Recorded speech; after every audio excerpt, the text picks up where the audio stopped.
Em Macapá, 17 horas. Começa agora na Rádio Universitária 96,9 FM, o programa Conciliando as Diferenças. Notícias do Poder Judiciário, entrevistas com autoridades e prestação de serviços. Conciliando as Diferenças, agora no seu rádio. Boa tarde, ouvintes da Rádio Universitária, no programa Conciliando as Diferenças. Eu sou Sérgio Bringel e vou com vocês até às 18 horas.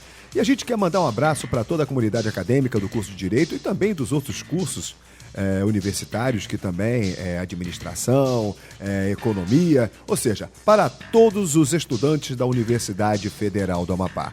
E a gente também quer mandar um abraço para o pessoal de Santana, para o pessoal de Mazagão, que estão ligadinhos no nosso programa. E nós estamos hoje aqui com uma proposta diferente. Quem está conosco é a professora, também instrutora do Tribunal de Justiça do Amapá, do Núcleo de Mediação de Conflitos, Sônia Ribeiro, já recuperadíssima, né? Já está ótima, cada vez eu fico mais feliz quando eu olho para ela. Tá linda, maravilhosa, magrinha, olha só, tá que nem a Gisele Bündchen. Ela está maravilhosa. E a gente teve uma proposta diferente hoje. Nós vamos fazer a primeira parte de um debate importante, que é a mediação e a conciliação, que todos nós já estamos sabendo que vai ser a justiça do futuro, né? A mediação e a conciliação, que a partir de 2016, do novo CPC, já está contemplada a mediação e conciliação. E nós temos aqui em Macapá já algumas câmaras arbitrais de mediação e conciliação que estão funcionando. Então nós vamos saber a legalidade destas câmaras, como elas funcionam, e num próximo programa a gente vai se aprofundando. Não vai dar para a gente falar sobre esse programa, nós temos 1 hora de programa, mas a gente vai tentar discorrer sobre o tema da melhor maneira possível. Então nós vamos fazer uma primeira parte hoje, nessa primeira ocasião, e vamos deixar para a próxima quarta-feira para a gente finalizar com chave de ouro, né? Boa tarde, Sônia.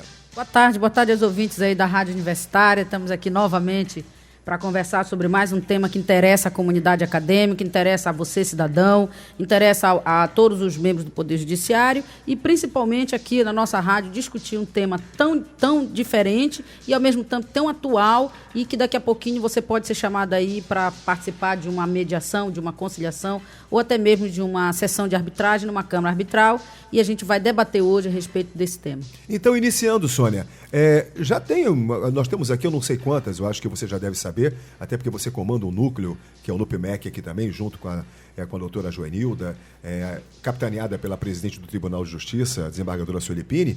Nós temos aqui 2 ou 3, eu não sei quantas tem. Essas câmaras arbitrais, elas podem funcionar da forma que estão funcionando? E como é que funciona uma câmara arbitral? Olha, nós temos notícia, porque nenhuma dessas câmaras ainda procurou o nosso núcleo permanente de métodos consensuais de solução de conflito para pedir cadastramento ou pedir colaboração em termos de formação.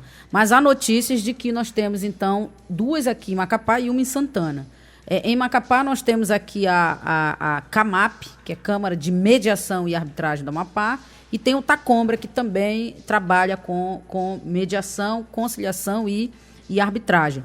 E há também notícia de que elas vêm firmando convênio com algumas instituições, com algumas faculdades, para poder trabalhar nesse ramo, um novo ramo que surgiu a partir de um método alternativo. Mas ela não é tão nova assim, né? Existe uma lei que institui, então, a arbitragem no Brasil, que é a Lei 9307, de 23 de setembro de 1996. Ela veio logo após a Lei 9.099, que trouxe, então, dentro do seu bojo, trouxe lá a ideia de celeridade, de pequena intervenção e definiu o tipo de causa que afeta o juizado. Então, logo em seguida, em 96, no ano seguinte, surgiu, então, a lei da arbitragem como uma forma também alternativa de resolução de conflito. Mas a gente precisa entender o que é a arbitragem. A arbitragem, ela é uma técnica de resolução de conflitos pela via não judicial.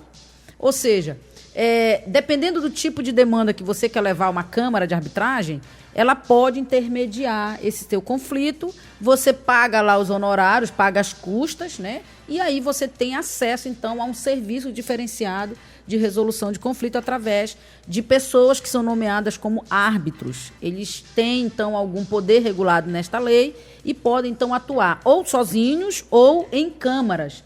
ou em tribunais arbitrais, que é um grupo de árbitros que vão atuar naquele conflito. Então, é possível sim, elas têm regramento legal.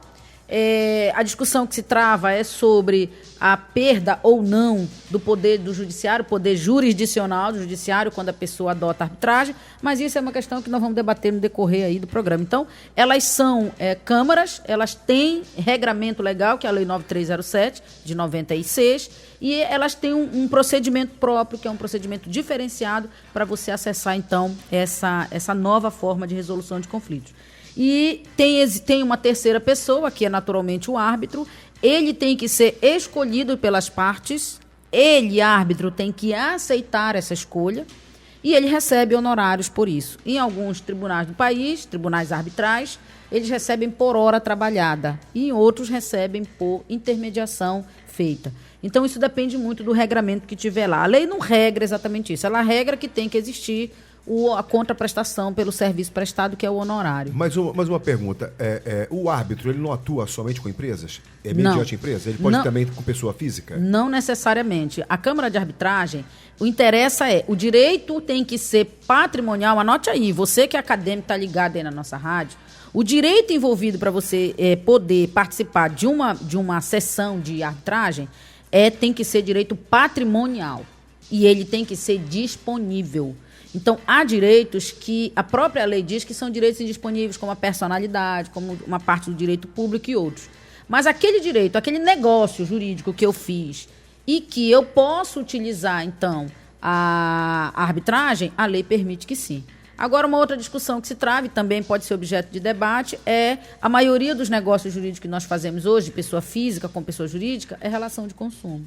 Então, há de se discutir se pode ou se não pode utilizar a arbitragem para a relação de consumo, mas a gente também vai debater no decorrer do programa isso. Até porque parece-me que está acontecendo isso, entendeu? E segundo o novo CPC, que a partir de 2006 é que vai ser possível essa cobrança, inclusive, das pessoas poderem cobrar por esse serviço. Né, que, por exemplo, montar um escritório, as pessoas têm que estar qualificadas para isso, têm que estar cadastradas junto, no caso, aqui, se trabalharem aqui no Amapá, tem que estar junto ao Tribunal de Justiça, e ninguém sabe se essas empresas estão regularizadas desta forma. Você tem noção de como é que pode ser montado? Por exemplo, a pessoa que ela é formada como mediador e conciliador em São Paulo, ele pode atuar aqui? Pode. A formação ela é nacional, a lei é nacional e a formação também segue regramento nacional. A formação de conciliadores, mediadores e agora árbitros se dá também pela Resolução 125 do Conselho Nacional de Justiça, que estabelece carga horária, forma de cumprimento e principalmente a grade de conteúdo que deve ser ministrado nesses cursos de formação. Então, é importante que a população entenda que o árbitro ele pode atuar em qualquer lugar do país. Ele é um juiz arbitral com atuação nacional. Agora, o que precisa se discutir verdadeiramente com relação à lei da arbitragem o judiciário tem ou não tem interveniência nela? O judiciário pode ou não pode atuar com conflitos relativos à arbitragem? E como que isso tem que ser regrado aqui no estado do Amapá e em todos os estados?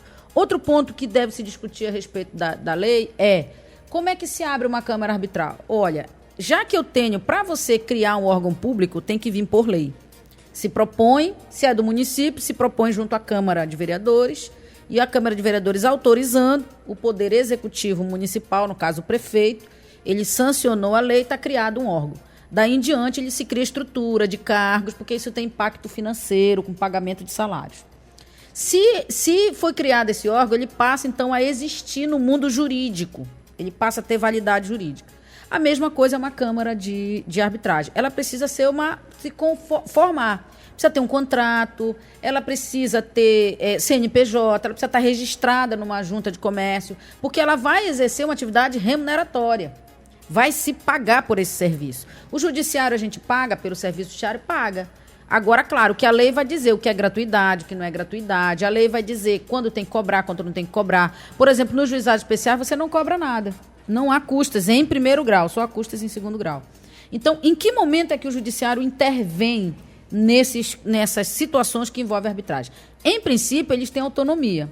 Eles têm autonomia de trabalho, eles têm autonomia de escolha, eles têm autonomia para atuarem no mercado. A única coisa que a gente precisa pensar é a formação dos árbitros que vão atuar. Como essas câmaras que estão surgindo agora, Sérgio, você que está ligado aí com a gente, elas são câmaras de mediação e elas são câmaras de arbitragem, elas concentram duas espécies de serviço, o da arbitragem e o da mediação. Ambas têm lei específica. A lei da arbitragem é a 9307 e a lei da mediação é a lei nova agora que surgiu, que está agora em voga, está se falando que ela só tem vigência a partir de janeiro de 2016. Então, até que ponto essas câmaras têm ou não têm a legalidade para atuar na mediação? Então, é essa discussão que a gente quer travar aqui no programa, que a gente quer conclamar as pessoas que lidam com nessa seara, nessa área de arbitragem, para que venham conosco discutir, debater, para não ficar uma coisa unilateral. Nós aqui do Tribunal de Justiça, nós estamos fomentando o debate, estamos chamando os responsáveis para vir conosco conversar sobre o tema e vamos fazer, sim, a fiscalização e a concentração da formação. Esse é o nosso papel enquanto órgão fiscalizador. O Núcleo Permanente de Métodos Consensuais, que é o NUPEMEC, ele é um órgão definido pelo Conselho Nacional de Justiça, que tem controlado, então, a atividade de mediadores e conciliadores. Na arbitragem, o árbitro, antes dele proferir uma sentença arbitral, ele vai primeiro conciliar ou mediar o conflito. Dependendo do caso que for trazido, ele vai aplicar regras de conciliação, ele vai aplicar regras de mediação e, se não for possível, ele vai fazer, então, o julgamento daquela demanda que foi levada para ele. Então, o árbitro, ele tem um plus do conciliador e do mediador. Enquanto o conciliador e o mediador não podem julgar a causa, porque eles tão somente facilitam a composição aplicando as técnicas, o árbitro, ele vai aplicar essas técnicas, ele vai atuar como conciliador, mediador, mas se não for possível, ele vai colher provas, ele vai, então, decidir, vai ouvir testemunhas, mas é isso vai que eu queria determinar. Perguntar. Por exemplo, no caso, Sônia, só para tirar uma dúvida, por exemplo, no caso, para quem faz mediação e conciliação, passa por um curso, esse curso de mediação e conciliação. Não tem nada a ver com arbitragem. A arbitragem é um outro tipo de composição. Parecido, mas como você acabou de dizer, patrimonial, necessariamente patrimonial, de bens disponíveis. Aí eu te pergunto, o cara abre uma câmara de mediação e conciliação, mas ele é árbitro. Ele pode também fazer mediação e conciliação, mesmo não tendo curso de mediação e conciliação? Então, é exatamente essa discussão que se trava. Esse é o papel do NUPEMEC. O NUPEMEC, ele cuida da política de conciliação, mediação e de métodos alternativos. Então, a arbitragem, ela é um método alternativo, sim. E ela é bem alternativa, porque ela tem lei regrando. A conciliação, ela tinha um dispositivo na Lei 9.099 e a mediação não tinha nada. Agora nós temos conciliação regrada no CPC, nós temos mediação regrada no CPC e temos mediação na Lei da Mediação e temos arbitragem na Lei da Arbitragem. Então, são várias leis que estão pulverizadas aí no nosso ordenamento jurídico e que todas elas precisam ser concentradas. Quem está concentrando? CNJ. Então, o CNJ está intervindo porque, já que o árbitro ele vai atuar como conciliador, ele vai atuar como mediador, é necessário, então, seguir uma formação mínima. Porque, para ser árbitro, a formação é de técnicas, de intermediação. O árbitro ele não vai fazer um curso de direito completo para que ele entenda como se dá uma sentença, como fazer. Não. A sentença do árbitro ela não tem necessidade de ter aquele cunho jurídico que tem. Tanto que o árbitro não necessariamente precisa ser formado em direito. Ele pode ser de qualquer outra área. A escolha é da parte, ela escolhe e ela tem que ter confiança naquele que vai decidir. Mas no artigo 18 da Lei 9.307 diz que ele é um juiz de fato e de direito. Da onde é que vem o fato? Não recurso na justiça comum. Não cabe. Esse é um ponto também importante que a gente precisa conversar. Então, por que ele é juiz de fato e de direito? Ele é juiz de fato porque ele foi escolhido pelas partes. Quem escolhe o árbitro são as partes. Na mediação e na conciliação, nós não podemos escolher. Quem é que designa conciliadores e mediadores? O tribunal. O juiz que está atuando naquele dia, ele então designa um auxiliar dele, que é o conciliador ou mediador, para intermediar. Ao contrário da arbitragem. A arbitragem eu escolho. Eu vejo a lista de árbitros, eu vejo aquele que tem maior afinidade com a minha causa e eu vou lá e escolho. Ele então diz qual vai ser o honorário dele, ele aceita o encargo, eu também aceito. A gente começa então o procedimento de arbitragem. Agora é importante falar o seguinte, Sérgio. Na arbitragem, é necessário que se tenha um contrato. Existe uma discussão sobre a natureza jurídica da arbitragem. Como é que funciona? Eu tenho uma empresa ou eu não tenho uma empresa, quero fazer um contrato com você. Decidimos, então, que todas as questões decorrentes daquele contrato serão resolvidas pela arbitragem. O nome disso é cláusula arbitral. Ou seja, no contrato, eu já defino quem eu quero que resolva a minha demanda. Pronto. Definido, então, no contrato, quem é que vai decidir? Não é o judiciário. Nós não vamos fazer aquele foro de eleição. As partes elegem o foro da comarca de Macapá para resolver o conflito. Não. As partes vão eleger a arbitragem. Muito bem. Isso chama-se cláusula arbitral. Ela é contratual. Ela tem que estar descrita no contrato. Então, primeiro requisito, tem que ser uma cláusula que esteja no contrato. Segundo requisito, é preciso ser um direito patrimonial. Terceiro requisito, ele tem que ser disponível. Quarto requisito, se escolhe o árbitro. Uma vez aceito, assina-se o compromisso arbitral. Quem é que assina o compromisso arbitral? Os interessados e o árbitro. Ele aceitou, iniciou a arbitragem. Então, a arbitragem ela inicia quando há aceitação pelo árbitro. Nesse intervalo de tempo, quando eu, então, decidi que num contrato eu coloquei a cláusula que a gente chama de cláusula arbitral, de que será resolvido pela arbitragem, a outra parte não aceita. Ela é chamada para o procedimento de arbitragem, ela não aceita. Aí eu tenho que chamar o judiciário. Quando a parte não aceitar, eu tenho que chamar o judiciário para que o judiciário, então, faça o procedimento, porque o árbitro não tem. Ele não tem o poder de um juiz togado. E ele é juiz de direito porque a lei conferiu para ele a possibilidade de instruir, colher provas, ouvir testemunhas e dar uma decisão baseada no que ele ouviu das partes. Então, ele atua de uma maneira diferente do juiz togado, mas ele não tem as mesmas qualidades do togado. Por exemplo, um árbitro não pode mandar bloquear a tua conta. Ele não pode executar o acordo que ele fez. Ele intermedia, sentencia, bonitinho, mas na hora a pessoa não cumpriu, ele não tem como executar, porque ele não tem esse poder que é dado constitucionalmente somente ao juiz togado. Então, nesse aspecto, vai se precisar do Poder Judiciário. Então, se alguém não cumpre aquele acordo, eu vou ter que ir para o Judiciário para pedir a execução dele, porque o árbitro ele não pode executar a sentença arbitral. Por que não cabe recurso? Porque foi eleição, as partes escolheram. As partes optaram por um procedimento diferente e a lei disse que não cabe recurso. Então, não é que eu vá recorrer da sentença dele, mas eu posso, Sérgio. Na execução, eu não cumpro aquele acordo, porque eu não concordo com ele, quer dizer, o árbitro decidiu, embora ele tenha me ouvido, mas eu aceitei lá no contrato que a minha demanda ia ser resolvida pela arbitragem, foi uma aceitação prévia, a gente decide previamente o que é arbitragem, aí eu não aceito a sentença arbitral, eu não vou cumprir, correto? Aí a pessoa vai ter que executar isso na justiça comum, no Tribunal de Justiça de cada estado. Na hora de executar, eu vou me defender. Aí o que eu vou alegar na minha defesa? Que a gente chama de embargos à execução. Defesas do devedor num processo de execução. O que eu vou fazer? Aí eu vou alegar a nulidade do título. Eu vou alegar que o procedimento não foi feito de forma correta. Eu vou fazer várias alegações para anular o título. Porque todo título, seja ele extrajudicial ou judicial, ele precisa ter algumas características. E uma delas é a certeza, a liquidez e a exigibilidade. Então, quando eu não tenho certeza de que aquele título verdadeiramente foi construído de acordo com o procedimento instituído pela Lei 9307, eu posso fazer meus embargos. Então, para você acadêmico que está acompanhando, eu não posso recorrer da sentença, mas eu posso anular a sentença num procedimento judicial, okay, já buscando a minha defesa, então, em juízo, eu posso fazer isso. Uma outra coisa interessante também, que veio pela lei da arbitragem, mas já é uma alteração legislativa, ela está no bojo da lei, mas ela veio com a alteração da lei 13.129, de 26 de maio de 2015, uma lei novinha também, ela trouxe a possibilidade de se fazer as medidas cautelares, ou seja, vamos lá, vamos pensar assim, eu e o Sérgio fizemos então, temos um negócio jurídico e no contrato nós definimos que nós íamos resolver pela arbitragem. Porém, todavia, entretanto, há necessidade de se cumprir uma coisa urgente nesse nosso negócio. E o árbitro não pode decidir cautelares urgentes, ele não pode fazer nenhuma decisão nesse sentido, porque ele não tem o poder de decisão como um juiz togado. Então, nesse caso, eu tenho que buscar no judiciário a medida cautelar. O juiz defere uma medida cautelar, por exemplo, bloqueio de conta.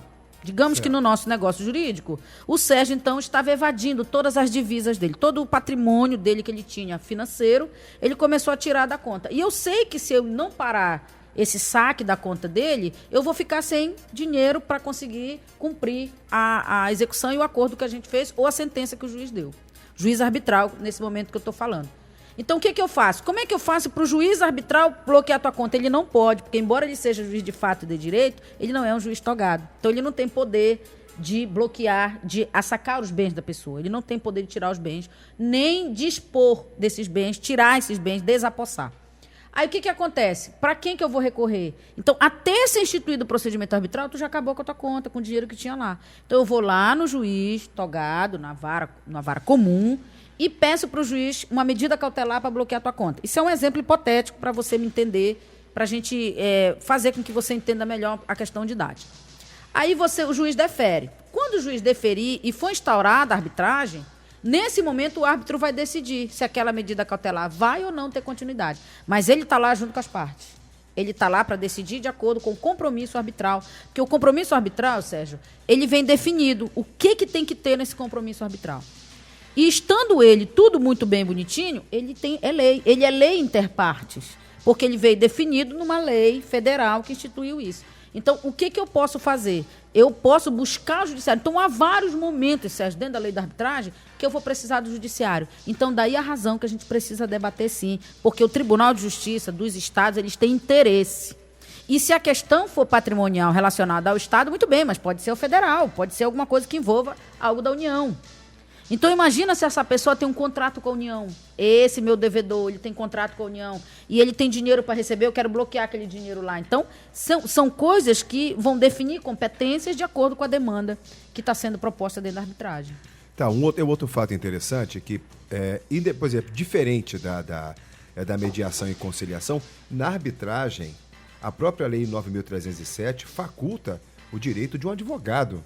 Né? Que é importante nesse caso. Na arbitragem, ter um advogado é importante. Exatamente. O advogado, né? Ele é indispensável à administração da justiça. E a arbitragem, ela é uma forma de também distribuir a justiça, porque foi a lei que conferiu isso. Então, quando a lei federal confere a possibilidade dessas câmaras arbitrais atuarem com o direito, há necessidade do advogado. Então, as partes decidem se elas querem ou não. E é diferente de você olhar para o juizado. No juizado, eu tenho o ius postulandi, mas em determinados casos eu vou precisar de advogado. Dependendo da causa ou quando for recurso. Isso também funciona no juizado federal. Então, quando eu necessitar de advogado, é facultado. Eu levo se eu quiser, eu me sentir com mais confiança.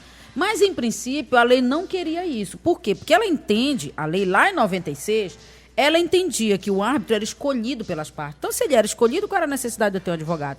Como as coisas avançaram, o direito também muda muito, houve essa necessidade. Então, é mais um campo advogado. E essa lei agora, essa nova, a Lei 13.129, ela também instituiu a possibilidade de você fazer o pagamento dos honorários. O novo CPC também vem dizendo que tem que ter os honorários do advogado que for atuar nas câmaras de arbitragem. Então, Sérgio, é uma realidade. Nós não estamos longe disso. Nós já temos algumas se instalando e virão mais.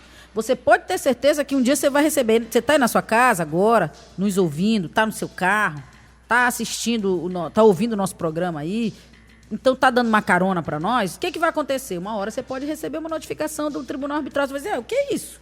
Eu nunca ouvi falar disso. Isso existe, não existe? Então escute o nosso programa, acompanhe com a gente Conciliando a Diferença, que você vai ter todas as notícias, todas as informações, para que você não seja pego de surpresa, receber uma notificação sem saber do que se trata. Por exemplo, essas câmaras arbitrais, por exemplo, elas deveriam ter a fiscalização do NUPEMEC? Na verdade, quem tem que fiscalizar... E a outra pergunta, tá? É um treinamento de um árbitro para um mediador e conciliador. Por exemplo, o árbitro pode fazer a função de mediador e conciliador e o mediador e conciliador pode ser árbitro? Vamos lá. Os cursos de formação de mediadores e conciliadores, em regra, não contemplam a Lei 9307. Mas agora, no último FONAMEC que nós tivemos, houve a necessidade de cada estado formalizar sua grade de curso de formação.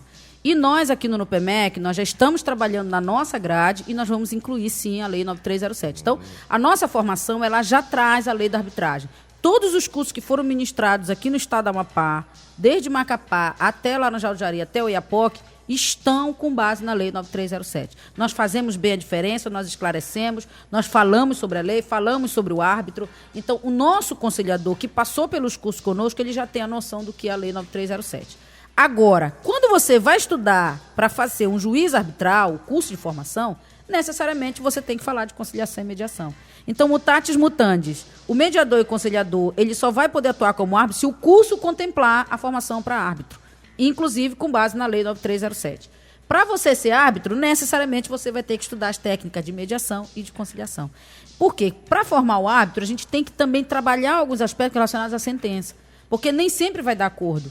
E como o árbitro tem o poder de decidir, aquela questão que foi posta para ele, porque ele foi confiado pelas partes, as partes confiaram nele, então ele tem que ter uma formação mínima para entender o que é uma sentença. Então, por isso que os cursos de formação hoje, cada estado vai elaborar a sua. O FONAMEC, que é o Fórum Nacional de Mediação e Conciliação, ele não quis engessar isso. Ele disse, olha, cada estado, então, cuida do seu, cada estado faz sua grade. O que é o FONAMEC, para a gente ficar para o pessoal? É o Fórum Nacional de Mediação e Conciliação. É a junção de todos os NUPEMECs do país se juntam para formar um fórum para debater essas questões que são polêmicas e que podem gerar algum conflito de competência. Para os nossos ouvintes ficarem sabendo o que é o FONAMEC. O FONAMEC é parecido com o FONAGE, que é o Fórum Nacional dos Juizados Especiais. Ele edita enunciados, ele cuida dessa política dos juizados e o FONAMEC também cuida da política de mediação e conciliação. E de métodos alternativos. E como a arbitragem é o método alternativo, ela também é objeto de estudo dentro do FONAMEC, dentro dos NUPEMECs. Então, por isso que nós iniciamos esse debate, Sérgio, porque há necessidade de se conversar sobre isso, porque nós já temos algumas câmaras em atuação aí no Estado, então precisa que a população seja esclarecida para saber o que é, como é, né? E tem que acompanhar a gente aqui no Conciliando, né? Conciliando as diferenças. Agora você falou, nós temos duas funcionando, uma aqui e outra em Santana, a em Macapá e Santana. Aí é uma pergunta que não quer calar, tá? Por exemplo, se essa Câmara Arbitral estiver funcionando irregularmente, o que acontece com essa pessoa que está oferecendo os serviços irregularmente, Sônia? Sérgio, o que a gente tem que pensar? É uma lei federal. Quem fiscaliza o cumprimento da lei é o Ministério Público. Então, é dever do Ministério Público e da própria OAB, porque ela também tem interesse, através das suas comissões fiscalizadoras, fiscalizar o cumprimento disso. Se estiver sendo cumprida, tem que ser provocado, tem que provocar o Judiciário. O Judiciário só age provocado. E quanto ao NUPEMEC, que é o Núcleo Permanente de Métodos Consensuais de Solução de Conflito, cabe a nós a fiscalização da formação. Porque nós cuidamos da política de formação de conciliadores e mediadores. Porque esses acordos, uma vez não cumpridos, eles vão desaguar no Judiciário. As nulidades que serão propostas em execução, em defesas do executado, serão julgadas pelo Judiciário. As medidas cautelares decorrentes de uma cláusula arbitral, de um contrato que tem uma cláusula arbitral, deverão ser decididas pelo Judiciário. A não aceitação do termo de compromisso por uma das partes ou pelo árbitro tem que ser dirimida pelo Poder Judiciário, pelo Judiciário. Então, como o Judiciário ele vai ter momento que ele vai ser chamado a resolver questões relativas à Lei 9307, então é necessário que nós estejamos de olho nisso que está acontecendo. Mas que fique claro para a população, a fiscalização é de responsabilidade do Ministério Público e, em alguns momentos, também pela própria OAB, que é um órgão também que fiscaliza a atividade do advogado. E, no caso do NUPEMEC, a nós cabe fiscalizar essa formação de conciliadores e mediadores. Mas a gente precisa ser provocado de alguma forma. Alguém tem que nos provocar. Uma pessoa que se sentir lesada, que se sentir prejudicada, ela tem que provocar o tribunal. Aí, nós vamos, então, conversar que nós já fomos provocados, Sérgio. O tribunal já recebeu aí alguma coisa, a gente precisa conversar sobre isso. Tá, então tá. A gente vai fazer um intervalo comercial, a gente volta daqui a pouco com mais assuntos. Inclusive, nós vamos discutir mais sobre essa... se há uma possível irregularidade, quais são as sanções que podem acontecer se for constatado isso, tá? Então a gente vai para um rápido intervalo comercial, a gente volta já já. Estamos apresentando o programa Conciliando as Diferenças. O Tribunal de Justiça do Amapá, integrante da campanha Justiça Paz em Casa, coordenada pelo Supremo Tribunal Federal, já se prepara para mais uma edição da Semana Nacional de Mobilização para a Causa da Violência Doméstica. A campanha será realizada entre os dias 30 de novembro e 4 de dezembro, data estabelecida pela Organização das Nações Unidas para marcar o combate à violência de gênero. Os processos que têm como motivação o crime de gênero vão ser priorizados durante mais uma edição da campanha. Será a terceira vez que a iniciativa vai ser promovida neste ano, com realizações em março e em agosto. Realizada nacionalmente, a campanha pela Paz em Casa busca priorizar crimes motivados por gênero. A intenção é tornar mais ágil o trâmite e ainda efetivar a punição dos autores. Para saber mais sobre a campanha, é só acessar o site www.tjap.jus.br. Estamos apresentando o programa Conciliando as Diferenças. Lei dos Juizados Especiais. 20 anos de vigência e reflexos no processo penal. Os juizados especiais foram criados para resolver problemas de forma rápida e eficaz. Criado pela Lei 9.099 de 1995, tem o objetivo de buscar sempre um acordo amigável entre as partes. Na presença de um conciliador, as partes participam de uma audiência de conciliação, evitando que elas tenham desgaste durante uma ação judicial. No juizado especial, você pode reclamar questões cíveis com no máximo 20 salários mínimos, sem a necessidade de advogado, ou até 40 salários mínimos, contratando um advogado. Com os juizados especiais, conflitos que precisam do auxílio do judiciário são resolvidos de forma simples e gratuita, em comparação com o juízo tradicional. Juizados especiais, uma conquista da cidadania. Conciliando as diferenças.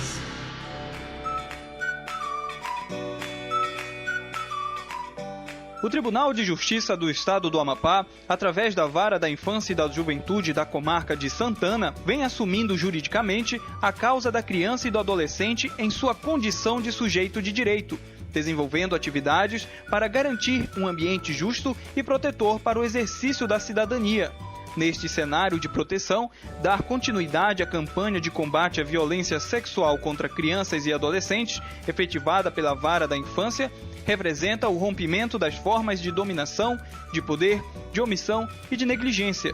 Para tanto, está incentivando a denúncia, transformando-a numa estratégia eficiente de apuração e combate à impunidade. A prevenção da violência sexual contra crianças e adolescentes exige um trabalho educativo global, enfocando a educação para a saúde sexual, seja ele realizado em casa, na escola ou em entidade social. Educar crianças e adolescentes sobre seus direitos e assegurar ações preventivas de violência sexual, possibilitando que crianças e adolescentes sejam apoiados e protegidos com ações educativas com vistas à autodefesa, à conscientização e à valorização de suas etapas de crescimento. Ao se ajudar a criança e o adolescente a enfrentar o abuso sexual sofrido de forma urgente, porém tranquila, séria, cuidadosa, respeitosa, afetiva e competente, pode-se evitar que as consequências dessa violência arruinem sua vida de criança, de adolescente e de adulto no futuro. Exploração sexual e tráfico de crianças e adolescentes são crimes. Denuncie já. Ligue 0800 285 1581 ou através do portal do Tribunal de Justiça do Amapá, www.tjap.jus.br. Não é necessário identificar-se. Programa Conciliando as Diferenças, todas as quartas-feiras, das 17 às 18 horas, na Rádio Universitária 96,9 FM. Bem, estamos de volta com o seu programa Conciliando as Diferenças. Hoje são 16 de novembro, quarta-feira. Nós vamos até às 18 horas com você nesse programa Conciliando as Diferenças, que hoje nós estamos tratando de um tema muito importante, atual, moderno, que é sobre a arbitragem, são as câmaras arbitrais de mediação e conciliação. E quem está aqui ao meu lado é a professora Sônia, que também é instrutora do NUPEMEC, do Tribunal de Justiça, e nós estamos há pouco tempo falando sobre o que é arbitragem, sobre a função de um árbitro, o que ele pode, o que ele não pode. Mas ela falou um tema que a gente vai dar prosseguimento, que ela diz que o judiciário só age quando provocado, né? Sônia, já houve essa provocação, inclusive?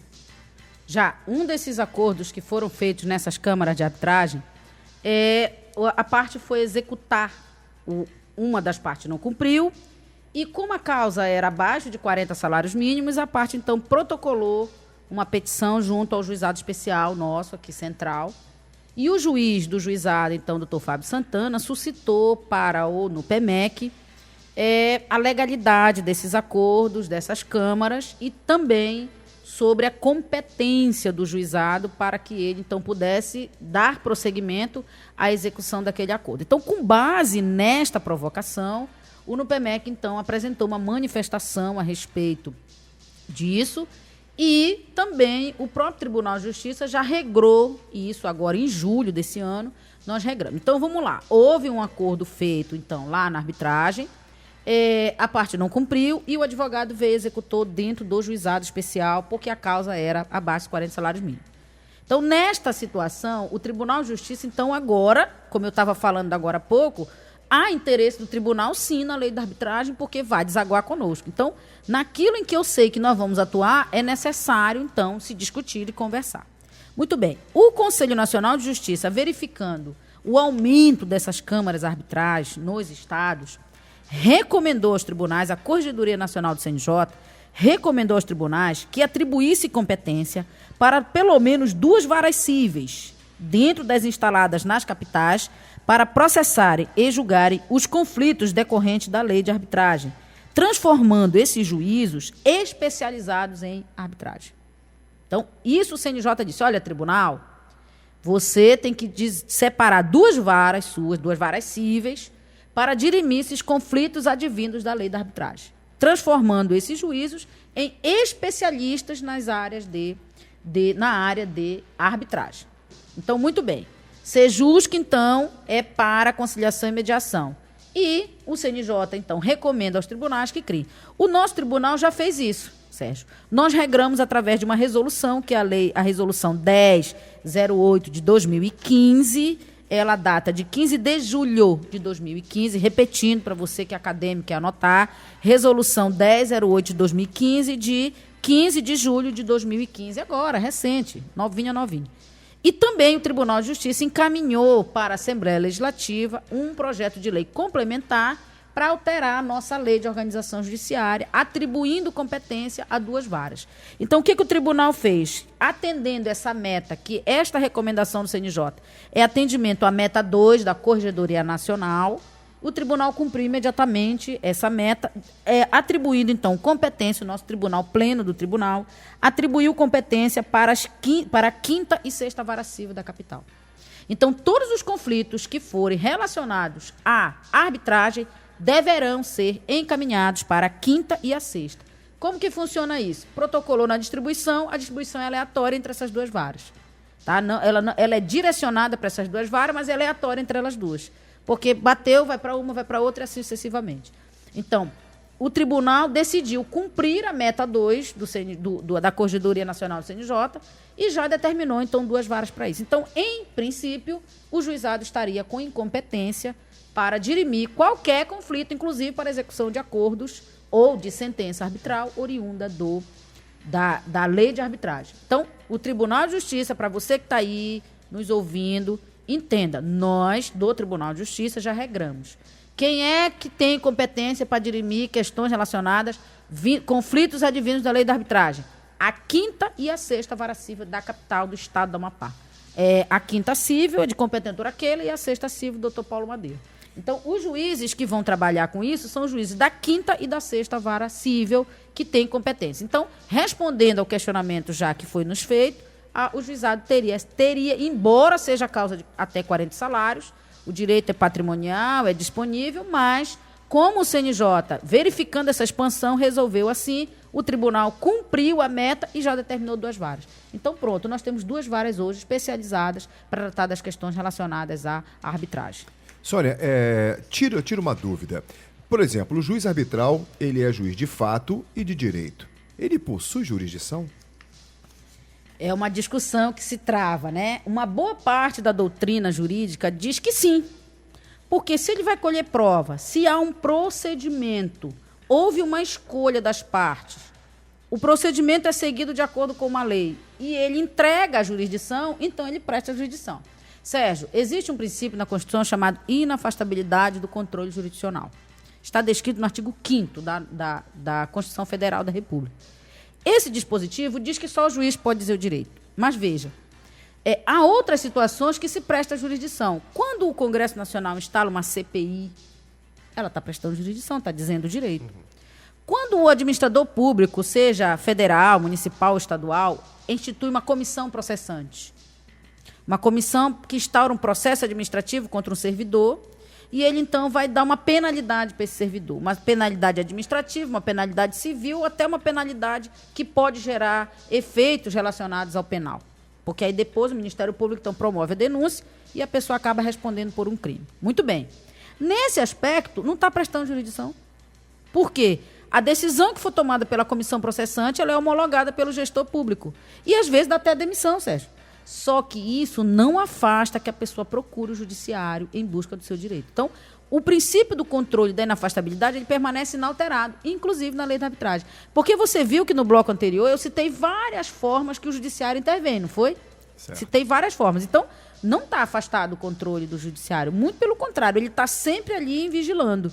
Ele está sempre vigiando a atividade do árbitro e das câmaras arbitrais. E no momento que é provocado, ele então dá a resposta imediata ao cidadão quando provocado. Então, veja, não, é jurisdição? Uma parte da doutrina diz que sim, outra parte diz que não. E por que ela diz que não, Sérgio? Porque não foi acerto num contrato? Lembra que eu falei que para instituir arbitragem eu tenho que ter uma cláusula lá no contrato? O direito tem que ser patrimonial, tem que ser disponível. Muito bem. Quando eu coloco no contrato, então é um foro de eleição, não deixa de ser. E nessa eleição eu elegi, então, a arbitragem para fazer isso. Então, ela é contratual, ela não é jurisdicional. A natureza jurídica dela seria no contrato. Então, vamos lá. Ela nasce no contrato e se desenvolve num processo, que não é judicial, mas que a lei confere um procedimento próprio. Então, hoje o que se tem é isso. Ela nasce no contrato, ela se desenvolve dentro de um procedimento instituído pela Lei 9307, mas não é um juiz togado. Ele não tem determinados poderes para dirimir, para resolver algumas questões. Mas no campo da demanda que foi proposta, ele poderá sim tomar decisão. O que não pode o mediador e não pode o conciliador. Você falou ainda agora sobre a cláusula, né? É a cláusula arbitral, que ela justamente ela tem a peculiaridade dela, que é justamente patrimonial, no caso, nós temos, eu queria saber, porque é uma dúvida até minha, inclusive, também, é sobre a relação consumerista. Por exemplo, nós temos aí um carro, é um patrimônio. É disponível. É disponível. Pode isso? Bem, agora nós estamos falando de uma outra lei, né? Nós estamos falando da Lei 8.078, de 90, que é uma lei chamada Código de Proteção e Defesa do Consumidor. A Constituição Federal, também no artigo 5º, inciso 32, disse bem assim: o Estado promoverá, na forma da lei, a defesa do consumidor. Então, ele colocou o direito do consumidor como um direito que está lá no rol do artigo 5º, que são os direitos fundamentais da pessoa humana. Então, nenhuma república pode se manter se não respeitar os princípios fundamentais da pessoa humana. Então, quando o legislador instituiu a Lei 8.078, que é o Código de Defesa do Consumidor, ele colocou um negocinho lindo dentro do código, que ele disse bem assim: olha, consumidor, você é vulnerável. Você não tem condições. Então, a vulnerabilidade ela se desdobra em 3 aspectos. Ela se desdobra no aspecto técnico, no aspecto econômico e no aspecto jurídico. O consumidor ele não tem condições de entender como é a produção, seja do produto ou do serviço. Como é que aquele produto chega para ele? Ele só vai lá e retira do mercado. O fornecedor dispõe e ele vai lá e retira do mercado.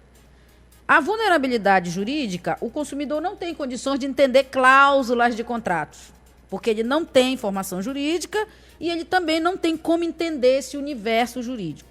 E a outra é econômica, porque ele, embora seja o movimentador da cadeia de produção, ele é economicamente menor do que o fornecedor, que detém o poder do dinheiro, do capital, porque ele tem o negócio. Então, dada essa vulnerabilidade do consumidor, que é descrita no CDC, está lá no artigo 4º, inciso 1º da Lei 8.078, de 90, ele diz que esse consumidor ele é, então, vulnerável. Portanto, existe um capítulo dentro do CDC que fala das cláusulas que são nulas, das cláusulas que são abusivas, das cláusulas que ferem esses direitos que já são garantidos pelo consumidor, seja pela Constituição ou seja pelo próprio CDC.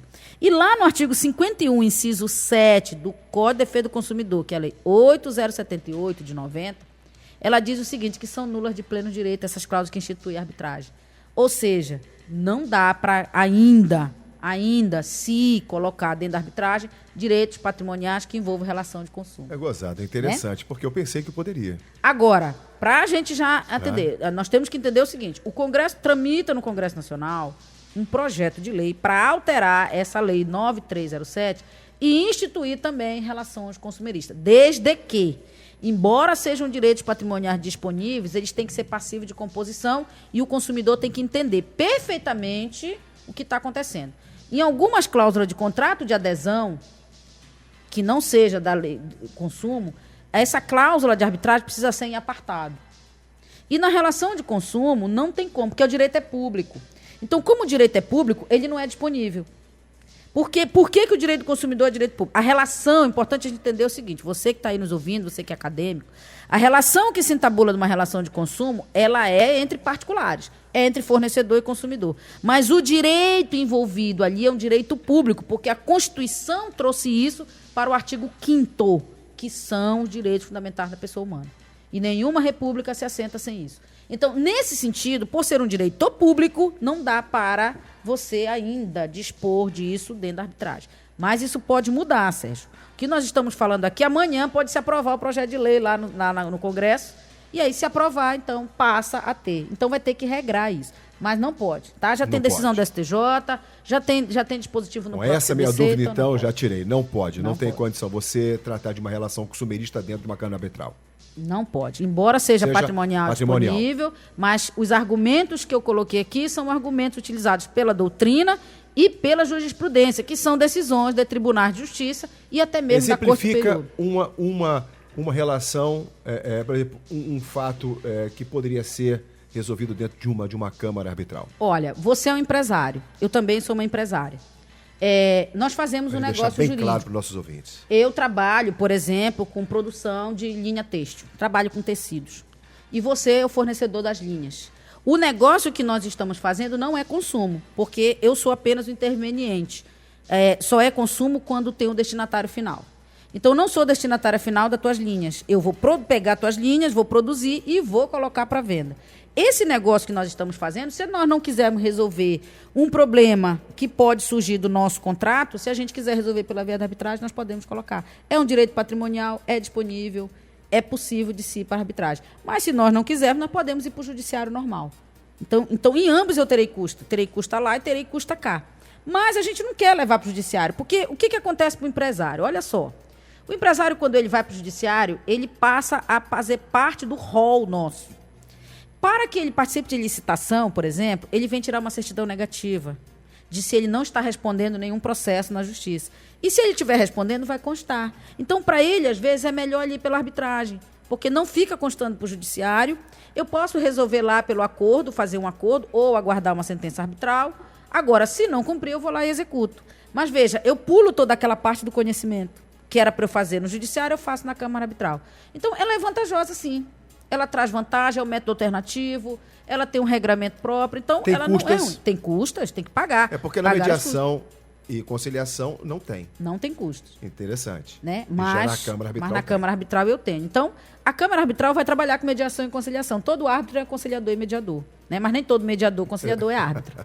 Essa é o mutatis mutandis da ideia da formação. E eu acho que agora vem uma novidade aí, que eu acho que vai bombar, e é uma novidade que está prestes a acontecer, que é a arbitragem na administração pública. Essa possibilidade está vindo aí como uma novidade no judiciário, ou seja, na justiça brasileira. Né? Conta pra gente como é que vai funcionar essa arbitragem dentro da administração pública, Sônia. Olha, o que acontece? Pensava-se antes, a administração pública ela tinha uma blindagem, Sérgio. A administração pública, por ser direito público, sempre se achava que ela tinha uma blindagem. Jamais poderia ser objeto de transação, jamais o administrador público poderia fazer uma composição, um acordo. Ele tinha que esperar uma sentença, ele tinha que esperar transitar em julgado para poder ele cumprir. Ou, se for do juizado Fazenda Pública, ele pagava através do RPV, que é requisição de pequeno valor, causa de valores até 60 vezes o salário mínimo. Se fosse acima disso, precatório. E aí vai pagar com precatório de acordo com o orçamento de cada ente, seja municipal, estadual ou federal. Muito bem. Na lei orçamentária se coloca lá quanto você vai pagar naquele ano de dívidas oriundas do judiciário. E aí, essa Secretaria de Precatórios, ela funciona nos tribunais de justiça e quem decide o pagamento é o Tribunal de Justiça com uma comissão que é montada e fiscalizada pelo CNJ. Mas, a partir da ideia de que os métodos alternativos eles têm que funcionar para trazer a pacificação social, e nós já tivemos aqui situações que houve o Estado e o município, e um desembargador foi fazer lá o acerto entre os dois. Então, conseguiu fazer. Então, o Estado estava devendo ao município alguns impostos que ele recolheu e não repassou, e lá o município judicializou, E o desembargador relator decidiu assim, olha, eu vou tentar fazer aqui um acordo. Em vez de eu julgar, eu vou tentar um acordo. E deu certo. Então, essa realidade que nós vemos aqui, o país inteiro vinha vivendo. Então, a administração pública agora, é possível sim que ela faça acordos. Então, veio a Lei 13.129, agora em 2015, e ela estabeleceu uma alteração na Lei 9307, dizendo que a administração pública, direta e indireta, poderá utilizar-se da arbitragem para dirimir conflitos relativos a direitos patrimoniais disponíveis. Ou seja, quando o Estado contrata uma empresa para ser um prestador de serviço, e essa relação de pagar e não pagar, ou de cumprir ou não cumprir, é uma relação patrimonial. Tudo bem, o dinheiro é público, mas a administração pública recebe o mandato, do cidadão, quando ele é eleito, para administrar os bens públicos. Então, ele, nessa qualidade de gestor, ele pode sim transacionar, ele pode compor para evitar um conflito maior. Porque se ele compõe aqui, ele evita um processo, ele evita um recurso, ele evita o que o Estado poderá gastar. Porque o Estado gasta com recurso, gasta com remessa, enfim. Então, tudo isso é uma diminuição de custo. O administrador entendeu que, se ele compor e não enfrentar uma demanda judicial, ele economiza. E a ideia hoje é de economia de recursos públicos, para atender a necessidade do cidadão. Então, essa lei possibilitou isso. Ainda diz assim, a autoridade ou órgão competente da administração pública direta para a celebração de convenção de arbitragem é a mesma para a realização dos acordos ou transações. Então, aquele que fizer o acordo de arbitragem, colocar lá a cláusula arbitral da convenção de arbitragem, ele também poderá fazer o acordo. Então, que coisa maravilhosa, Sérgio. Então, a lei avançou, e é nova, gente, é de 2015, agora de maio essa lei. E essa lei alterou a 9307, ou seja, a administração pública pode usar da arbitragem agora para direitos patrimoniais disponíveis. Por exemplo, tem diferença para quem faz arbitragem, no caso que a gente acabou de falar, de causas empresariais, como os bens patrimoniais, para uma causa administrativa, no caso? Não. Tem a diferença? Qualquer um pode fazer? Desde que envolva um direito patrimonial e ele seja disponível. Agora, com relação à arbitragem, não é que o administrador vai poder dispor do seu dinheiro público, não é bem isso. Ele fez um contrato, ele tinha programado pagar esse contrato em tantas parcelas. Por uma questão orçamentária, ele não conseguiu pagar.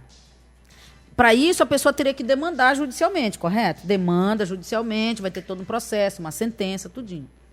Aí o que acontece? Nessa situação, Sérgio, quando o administrador responde ao processo judicial, aí tem que demandar toda a sua procuradoria, tem que deslocar procurador para audiência, tem que fazer os recursos, tem que fazer as peças. Não era mais fácil ele explicar ao seu devedor, ao seu credor, a situação e fazer uma nova forma de pagamento?